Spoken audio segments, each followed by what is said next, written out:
He didn't raise his voice when he did it. That's the part I still replay in my head. No shouting, no drunk stumble, no lost control excuse.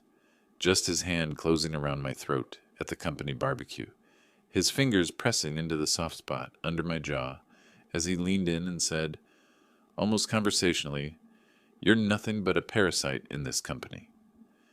And everyone pretended not to see it. We were in Ray's backyard, a safe, boring suburb kind of yard. String lights, plastic tables, kids' toys shoved into a corner. HR had called it a team-building cookout, which really meant 2 hours of small talk before everyone got drunk enough to say what they actually thought. I remember the smell of overcooked burgers and lighter fluid. I remember the Bluetooth speaker balancing on the edge of the deck, cycling through some chill office vibes, playlists HR had found on Spotify.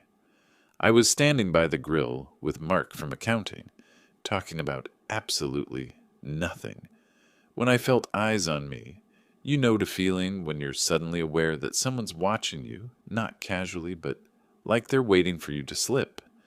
I turned my head and saw Nathan, my manager, across the yard by the coolers, one hand in his pocket, one hand holding a beer he'd barely touched.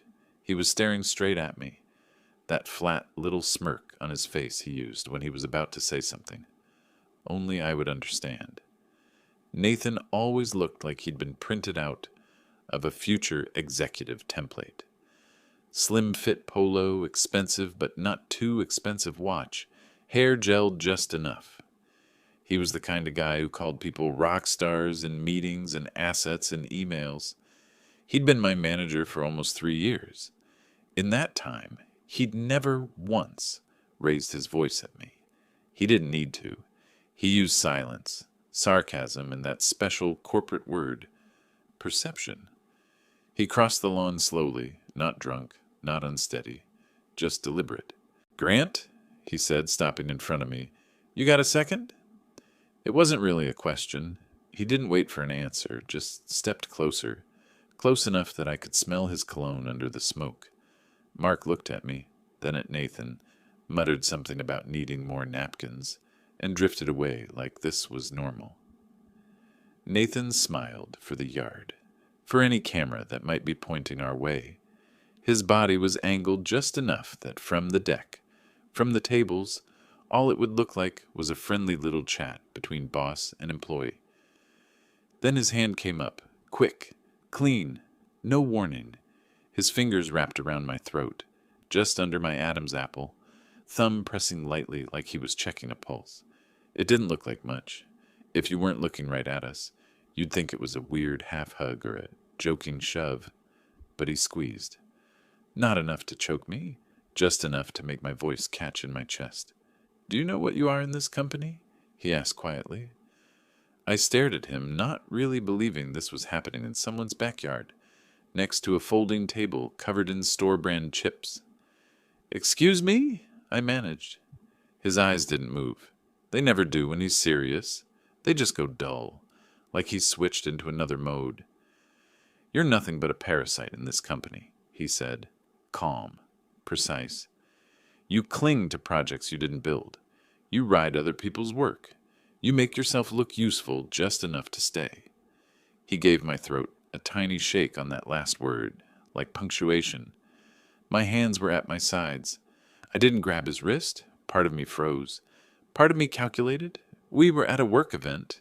His wife was by the patio door, laughing with HR. My girlfriend had just gone inside to use the bathroom. Half my team was scattered around the yard with paper plates, pretending to enjoy themselves. "Nathan," I said, my voice thinner than I wanted, "let go." He smiled again, that public smile, the one with no teeth. "Relax," he murmured, eyes still on mine. "I'm just being honest. You should hear it from someone who signs your reviews." His fingers loosened, then slid off my neck like nothing happened. He clapped my shoulder once, loud enough for the nearest table to hear. "Good talk, man," he said in his normal volume. "We'll circle back on Monday." He turned and walked toward the coolers, already calling out some joke to one of the sales guys. The whole thing had lasted maybe 5 seconds. Less than the time it takes to flip a burger, but my skin was buzzing where his hand had been. I looked around the yard. A couple of people had definitely seen. I caught Kelly from HR glance our way and then immediately looked back at her phone. Ray, our host, frowned in my direction like he'd missed a line in a play and wasn't sure what scene we were in. No one came over. I touched my throat. It didn't hurt, not really, but it felt wrong. Violated in a way that didn't leave a mark I could photograph. My brain started doing what it always does in bad situations. It tried to explain it away. Maybe he's drunk. Maybe he's stressed.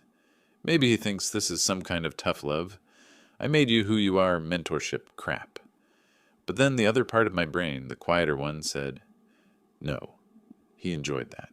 My girlfriend Mia came back out onto the deck, scanning the yard until she saw me. She smiled, started walking over, then paused when she saw my face. You okay? She asked when she reached me. You look like you just swallowed a bee. I opened my mouth to say it, to tell her. Nathan just grabbed my throat and called me a parasite. But when I glanced over her shoulder, I saw him looking at me again, just for a second, before turning back to his conversation with Kelly. It hit me then. If I said it out loud, if I made it real, I had to do something about it. And I wasn't sure yet what something was. I'm fine, I lied, just smoke in my eyes. She studied me for a beat longer, then nudged my arm. Come on, they're about to do the dumb speech thing. Let's stand in the back so we can escape. We joined the little cluster by the fence while Ray tapped a plastic cup with a fork, yelling for quiet. Nathan drifted to the front, right next to HR, his arm casually around his wife's waist, the perfect picture of a supportive manager celebrating his team. Ray did the usual, thank you all for coming, shout-outs to our fearless leader Nathan, some joke about deadlines and burnout. People laughed, cheered, raised cups. Nathan gave a modest little wave, pretending he hated the attention. His hand had been around my throat less than 10 minutes earlier. When the applause died, the music went back up, and everyone scattered again. I couldn't shake the feeling that I was the only one still in that 5-second moment.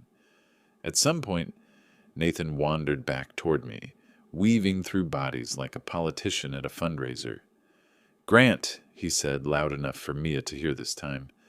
Great work on the Q4 migration, by the way. Couldn't have done it without you.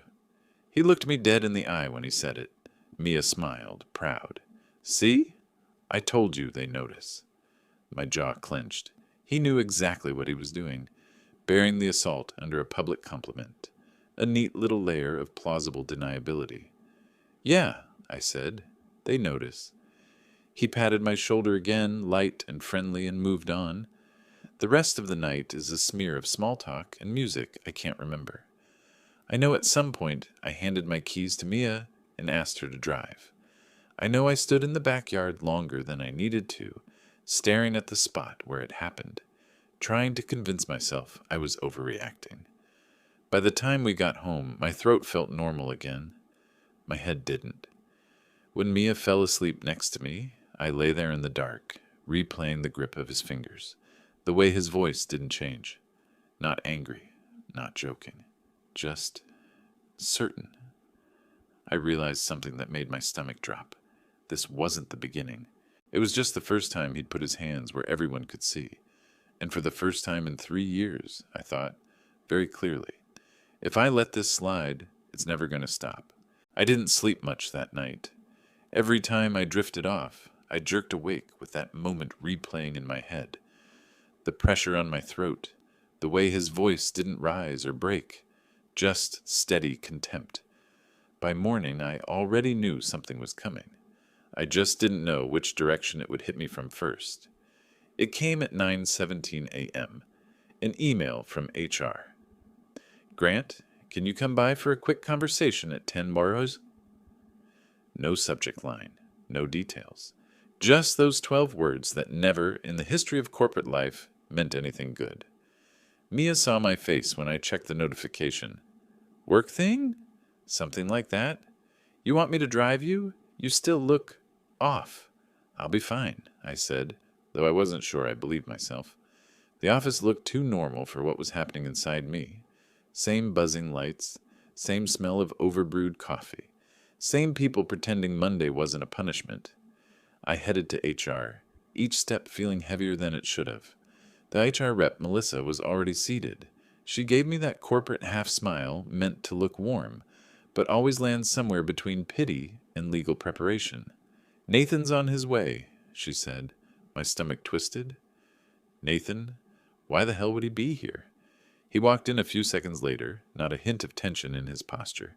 He closed the door behind him like he owned the room. "Morning, Grant," he said cheerfully. "Thanks for making time." He sat. I didn't. Melissa cleared her throat. "So, there was an incident mentioned in Nathan's report." I blinked. "His report?" Nathan nodded sympathetically, as if he were the one who'd been wronged. "I didn't want to escalate it," he began, but I felt obligated to mention the confrontation at the barbecue. My pulse jumped. "Confrontation?" He tilted his head slightly, the picture of calm disappointment. "You raised your voice at me, got in my space, made me uncomfortable. A few people noticed." I stared at him, stunned into silence. "He filed first, before I even had a chance." "Of course he did. He was calculating. Always." Melissa looked at me expectantly. "Grant, is there anything you'd like to add?" I sat down slowly. "Yeah," I said. "He grabbed my throat." Melissa blinked once, twice, then looked at Nathan. Nathan didn't flinch, didn't blink, didn't even pretend to be confused. "Grant," he said gently. We were talking. "I put my hand on your shoulder. I think the smoke from the grill might have—" "Don't," I said quietly. "You grabbed my throat. You called me a parasite." Silence tightened the air.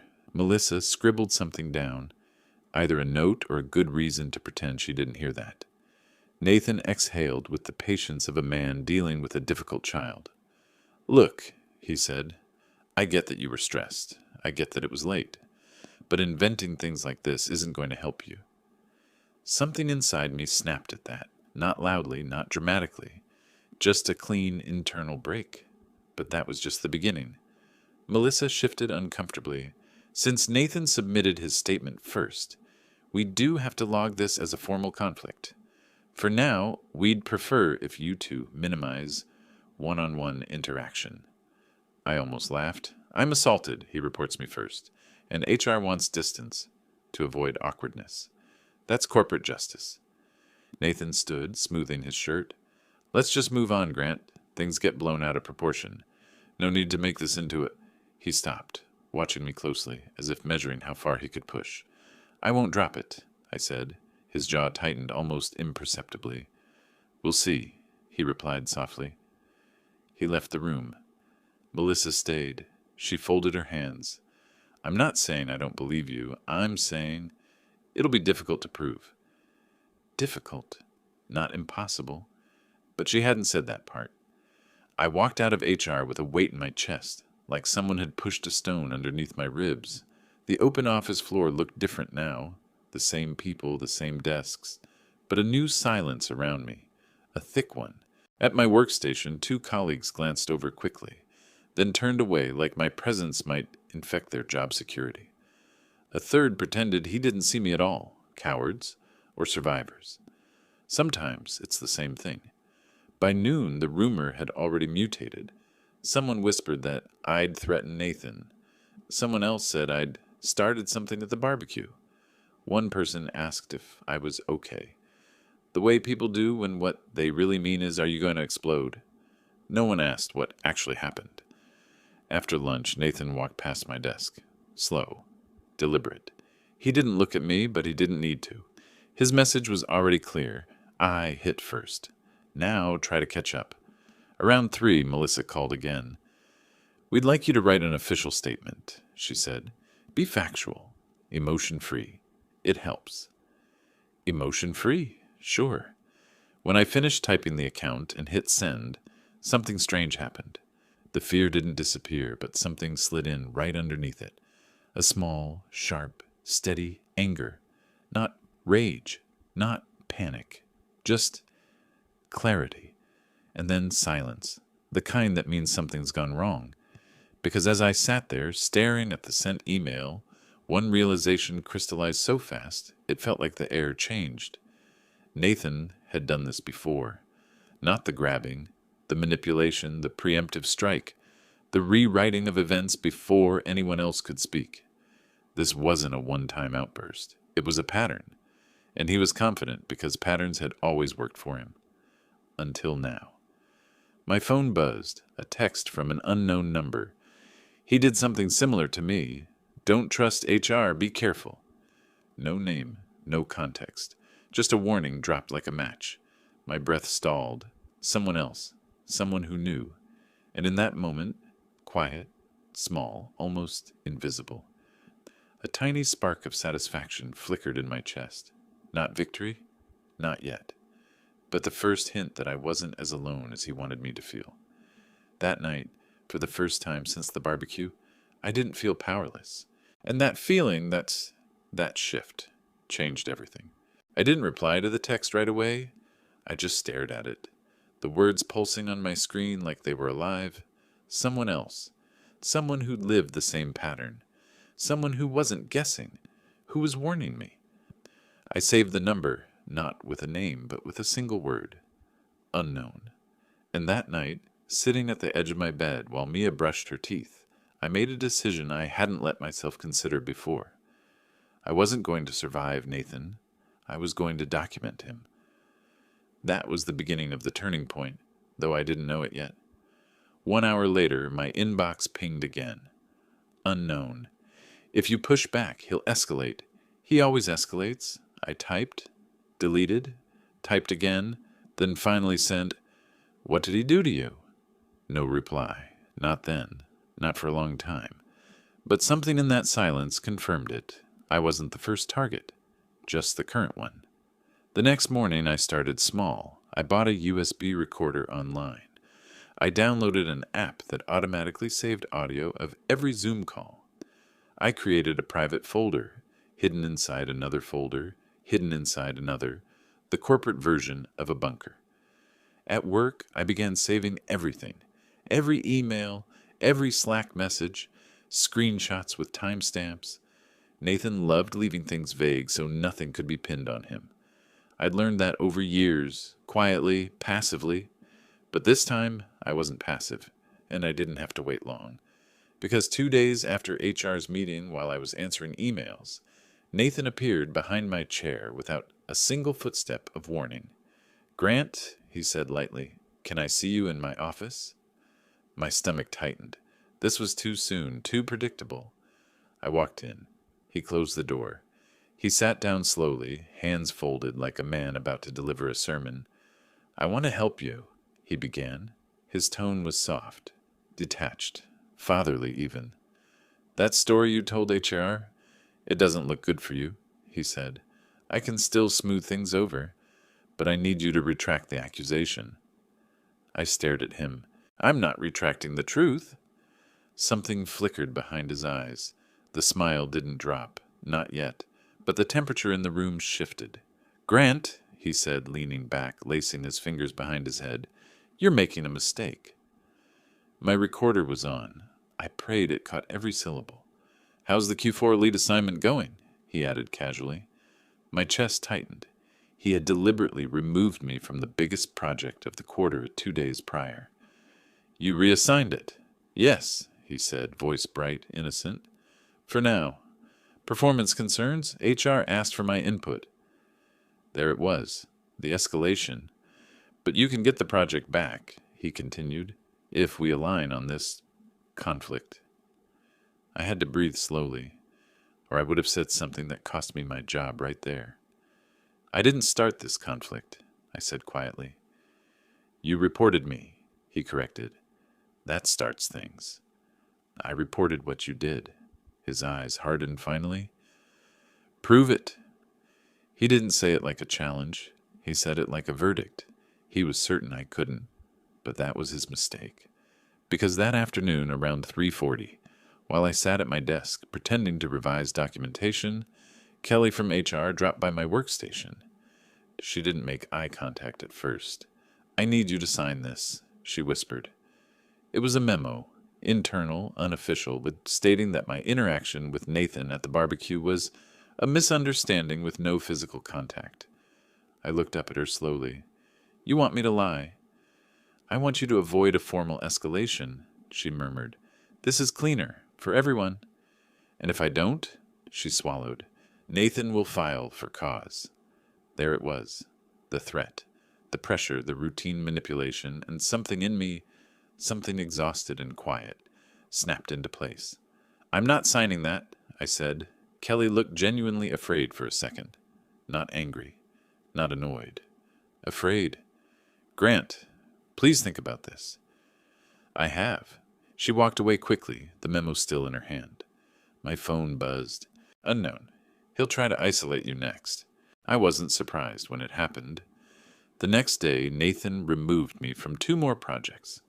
No explanation, no paperwork, just Slack messages. Transitioning this to Dylan for now. He excluded me from meetings I'd been leading for months. He stopped acknowledging me in hallways. He forwarded emails I wrote to other team members, adding nothing but, handle this. And then came the punch in the ribs, a calendar invite titled, Performance Review, Immediate. No warning, no cycle, no justification. HR was CC'd. It was scheduled for the next morning. I sat there staring at the screen, heat spreading up my spine. This wasn't performance management. This was a setup. But I wasn't playing defense anymore. At 8 p.m., when the office was empty, I walked to the break room. I dialed the unknown number. No answer. I tried again. On the 3rd attempt, a voice finally whispered, I told you not to trust HR. Who are you? I asked. A long silence, then, it doesn't matter. What matters is you need evidence. Real, not emotional. I'm collecting it. You need witnesses. I don't have any. Another pause. Then soft, almost reluctant. You have one. My breath hitched. Who? But I already felt the answer forming. A suspicion. A name I hadn't said out loud yet. Someone who saw it, the voice said. Someone who's scared. Find them before he does. The call ended. I stood there in the break room longer than I needed to, staring at the vending machine's reflection of my own face. Someone had seen. Someone who might talk. A spark lit inside me. Small. Sharp. Determined. That night, I stopped being confused. Stopped being scared. Stopped wondering what Nathan would do next. I realized I'd been saving people who never wanted saving. Now I was saving myself. And the next morning, when I walked into that performance review, I wasn't walking into an ambush. I was walking into a trap he didn't know I had set. Because I finally understood the real shift. Nathan wasn't untouchable. He was predictable, and predictable men are easy to dismantle. The performance review room was too bright. HR always kept the fluorescent lights a little harsher during disciplinary meetings, maybe to make people sweat, maybe because harshness feels like authority. Melissa was already there when I walked in. Nathan sat beside her, legs crossed, posture relaxed, like he was about to teach a seminar on professionalism. Morning, Grant, he said warmly. He was glowing. He thought this was checkmate. I closed the door behind me, sat down, placed my folder on the table, and said nothing. Melissa cleared her throat. We've received several concerns about your recent behavior, including conflict with management, refusal to follow guidance, and escalating tension within the team. Nathan folded his hands modestly, as if embarrassed by his own victimhood. We're hoping this can be a constructive conversation, he added. A reset. A reset. That was the word abusive managers used right before they pushed you off a cliff. But before we begin, Melissa continued, we want to give you the opportunity to share your perspective. Nathan looked at me expectantly. He thought I would plead, explain, apologize, beg for reason. Instead, I opened my folder and pulled out a neatly printed transcript. I'd like this added to the HR record, I said calmly. Melissa frowned. What is it? A transcription, I replied, of the conversation from Nathan's office 2 days ago, including his request that I retract my statement in exchange for restoring my assignments. Nathan's face twitched, just once. You recorded me? He asked. I didn't answer. I didn't need to. Melissa's posture changed, barely but noticeably. HR people are experts at pretending nothing is happening, but their eyes always give them away. I thought recording in the workplace was not illegal in this state, I said. Single-party consent, and I am that party. For the first time since this started, Nathan looked unsure, but that was only the beginning. I set another document on the table.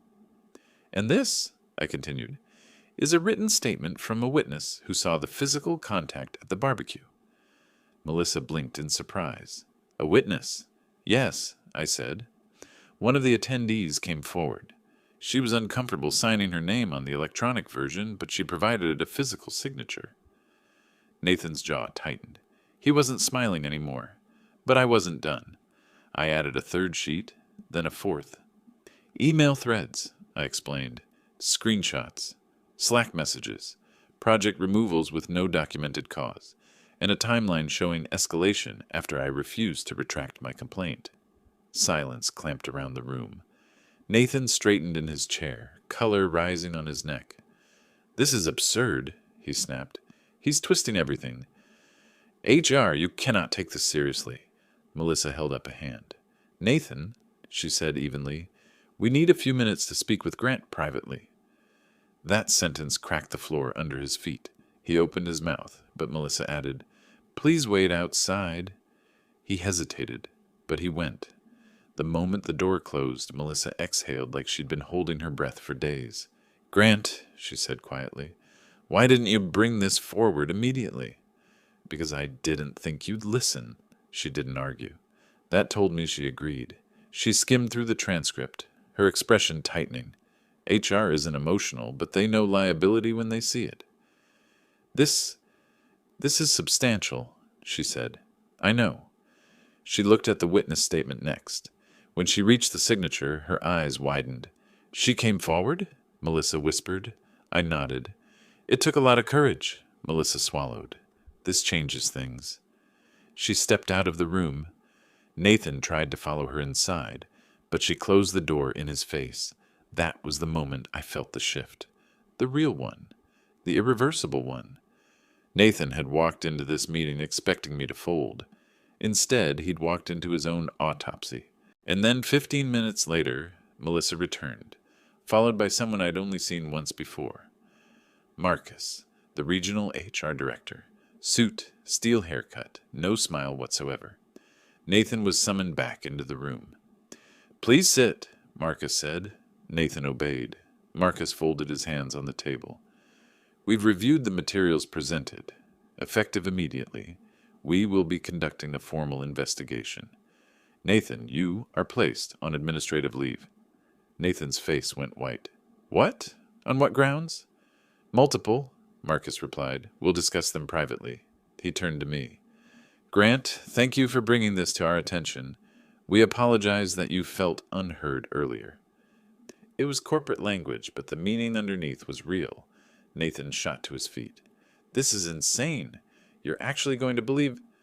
Nathan, Marcus interrupted sharply. Sit down. He sat.